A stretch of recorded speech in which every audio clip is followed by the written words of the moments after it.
So sticking true with my statements on the future of this channel in order to get the monetization I want out of it.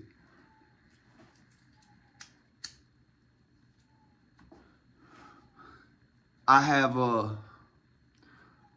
don't know if we're gonna call this a review. I don't know what we're gonna do with this yet. This was like a decent birthday for me, right? My wife got me a couple video games, and she got me the EHX silencer pedal that I've talked about on here for years wanting, because I think it might be the best noise gate on the market. Hey, if you've ever looked up the owner of Electro Harmonics, he looks like a certified bass head. Let that sink in. I told you, ain't nothing wrong with doing no drugs. That motherfucker looks like he be higher than a light bill. And by the way that some of they I noticed, bro. It's like, okay, for example, Boss or Digitech or all these will have a constant, steady supply of their shit. It'll be constant. This motherfucker will make like 20 pedals, wait like a year, make 20 more. And then he'll do shit that like intentionally it seems like he's doing to like create shortages so that the used price goes up on shit. And he'll have them shortages go on for like 20 years and then he needs more bass. So then he's like, all right, we'll put the metal muff back out. Like, but he doesn't do that with very many things. The only thing I've seen him do it with is the metal muff. And he's done it a couple times. And the thing is, the metal muff, I can say this after using like 9, 10 different just distortions. I'm not even including like multi-effects things like pods and whatnot. The metal muff is the best sounding distortion ever.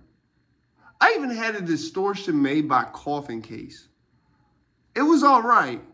It wasn't no metal muff though. And the way he gets around it is you can get the metal muff probably by taking a regular distortion and using the big muff. He always sells the big muff. That's like the put him on the map shit. So what we have here is not the EHX silencer. This, you know, my pops got me this. You know, because originally he was like, oh, I'll just give you a phone upgrade. I'm like, I don't want another phone. I don't care if I'll just get this one fixed. I don't want nothing new. I'm pretty sure this is too old to be integrated with certain shit I don't want it integrated with. And I will be Will Smith and iRobot and save the world.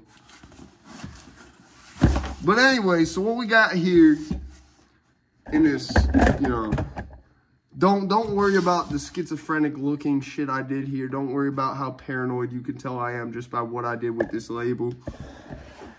What we have here is something that I was like, yo, Pops, get me this. If you're going to get me anything, this. Because I know I have the money to get it.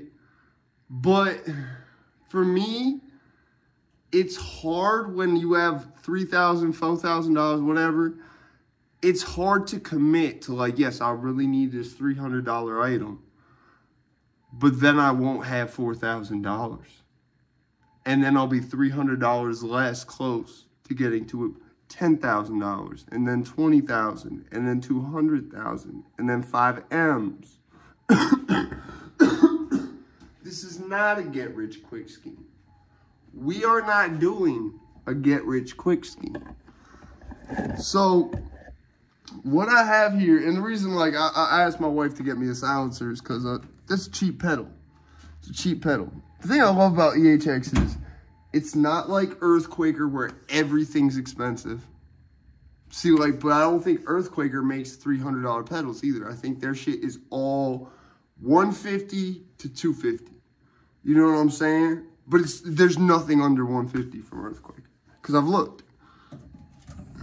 They're good pedals though. And they're sort of like EHX in that they get a lot of, it's not boutique. They're technically considered boutique. But with EHX, it's not boutique, but it almost is. Where's that? Yeah. We're going to use this one here. So as y'all know, I've been trying to take this in a new direction. And the thing is, bro, when you're recording rap music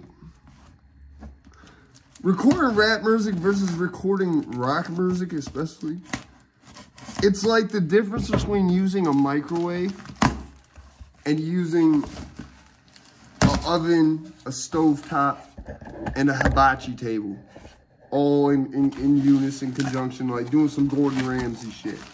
Okay, there's a big difference in recording. And I don't think it's the same for pop music, but for rock music, it's very like, because to get the guitars to be perfect the way I want them to sound, to basically get the quality, accuracy, whatever, of recording rap music that I strive for, to get that in rock music, you need a lot of loopers with how I record, because I don't use a DAW.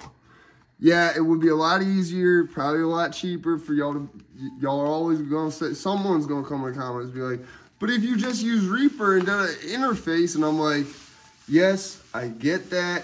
That's not the point here. The point is all those people who use Reaper respect this. They respect my dedication. And at the same time, when it comes out sounding like Pro Tools, and I didn't use Pro Tools, you know, that's what this is about. It's about having a sound that is me. And I know I could deliver it in a way that's not very, like I said, it's me. And it's delivered in such a clean way that when you tell people you didn't do any of this with a mouse and keyboard, they go, how did you do it then? It's like we had this kid one time, I knew, who like, he didn't use a MIDI controller. He would literally sit there and with the mouse drag every note where he wanted it to go on Fruity Loops.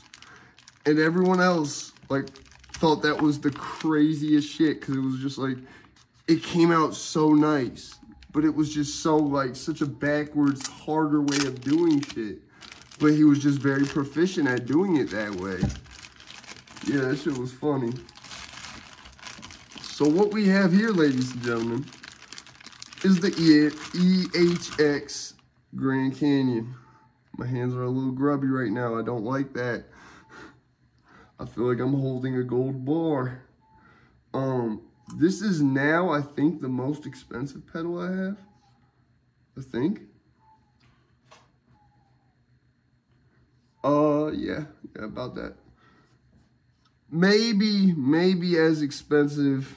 No, because and that was the other thing too. I'm mad as fuck about the GHI, GH whatever, GTI, whatever the fuck it's called, delay, because that shit shat out on me. But basically, this is a delay with a looper. And what I really liked about this is I can use this to loop synth shit as well because of the inputs. Now, I'll do a play test on it a little later, because right now I'm kind of overwhelmed, because like I didn't even really read into it. I just knew it was something I needed, you know. Right now I'm trying to look at this and be like, well, are there presets? If there's presets, oh, there's presets. But is there banks? Does it have banks? I don't know. But yeah, so I'm gonna actually wind up, when I get the silencer, that's when you'll get the play test of this. Because I don't have to mess around with it a bit beforehand. But yeah, the EHX looper, yo. Go buy one, it's like $300. Pay me some money. Hey, EHX guy who looks like a crackhead doing bass at 85 years old. Brand partnership. I support what you're doing. Drugs are good, because they make you do things that you know you not should, and then shit like this comes out, and it's amazing. I'm out there, bitch.